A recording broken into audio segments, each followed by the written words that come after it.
Saiba como e por que o Brasil deixou de ser uma monarquia para se transformar numa república em 1889. Proclamação da República é o tema desta semana no nosso História em 7 Minutos.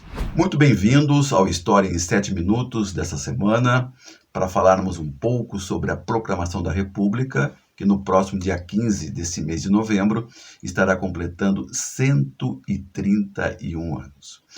Mas antes, queria pedir para que você deixasse aí seu like, isso é muito importante para o fortalecimento do nosso canal. Deixe também sua inscrição, assim você não vai perder nenhum vídeo que estaremos produzindo. E fique à vontade também para você sugerir algum tema que você queira assistir aqui no História em 7 Minutos.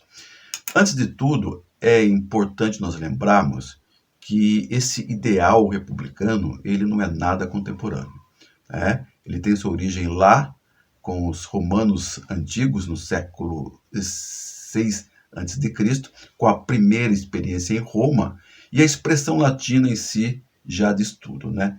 Rex publica, ou seja, literalmente coisa pública, diz respeito ao interesse público de toda a sociedade, né? Então, com intensa participação popular. Essa é a ideia da República. Agora, 3 fatores são imprescindíveis para que nós possamos entender a proclamação da República.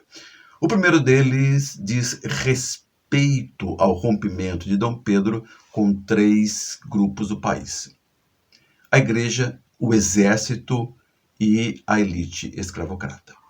São pilares que davam sustentação ao império, à monarquia, e à medida que eles foram abalando, o império vai acabar desabando.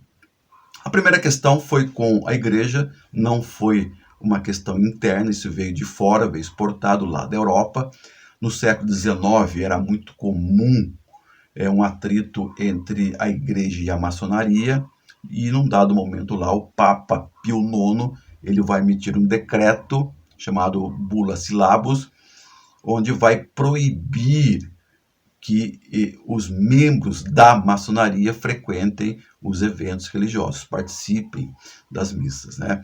Na verdade, o Papa ele estava decretando para que toda a ordem religiosa, padres, bispos, arcebispos, cardeais, vissem a maçonaria como algo assim do mal, né? O Papa queria que a maçonaria enxergasse a maçonaria, que eles não fossem bem-vindos. Mas, na verdade, a igreja estava preocupada com a importância política que a maçonaria vinha mostrando nesse século XIX. A maçonaria era assim uma espécie de uma pedrinha no sapato da igreja, né? Essa orientação do Papa vai chegar no Brasil, essa bula vai chegar por aqui, Dom Pedro vai analisar, e é claro que ele não vai acatar a orientação papal, né?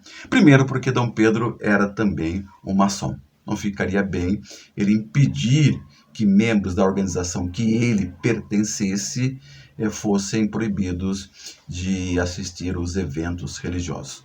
Mas acontece, e também Dom Pedro ele estava amparado na Constituição de 1824, que dava a ele o poder de julgar qualquer decreto papal, né?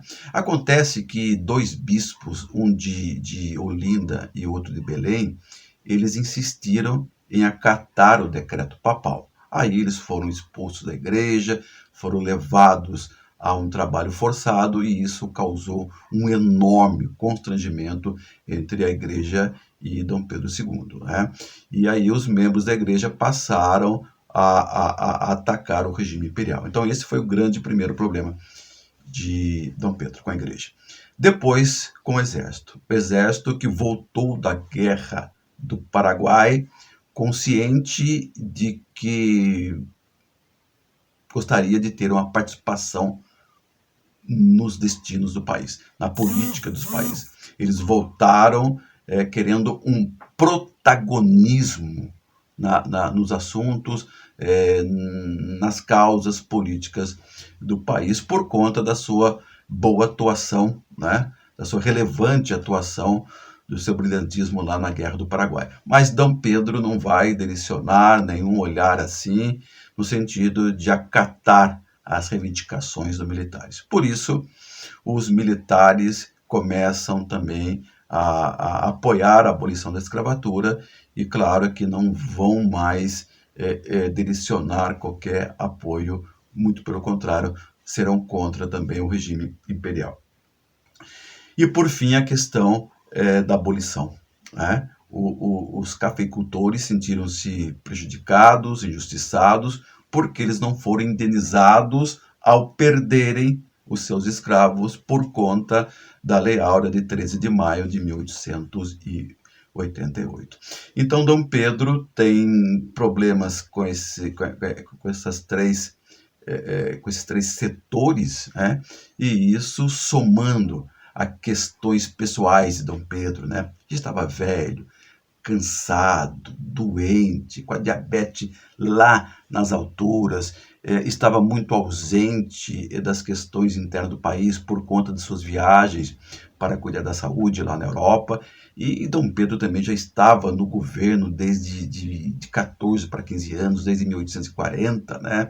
Ele já havia perdido 3 filhos, já tinha assistido à morte de 3 filhos em vida, né? Então Dom Pedro realmente chegou a um ponto que não tinha mais condições de governar o país, né?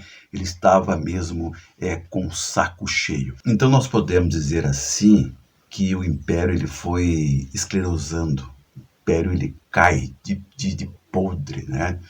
Ele não se sustenta mais o império que desaba do que a república que chega. O jornalista Aristides Lobo, ele diz que não houve nenhuma resistência e que o povo assistiu bestializado. Então, em 15 de novembro de 1889, através de um golpe de Estado liderado pelo Marechal Deodoro da Fonseca, a República chega no Brasil. Espero que você tenha gostado. Deixe aí seu comentário, compartilhe e até o nosso próximo vídeo em História em 7 minutos.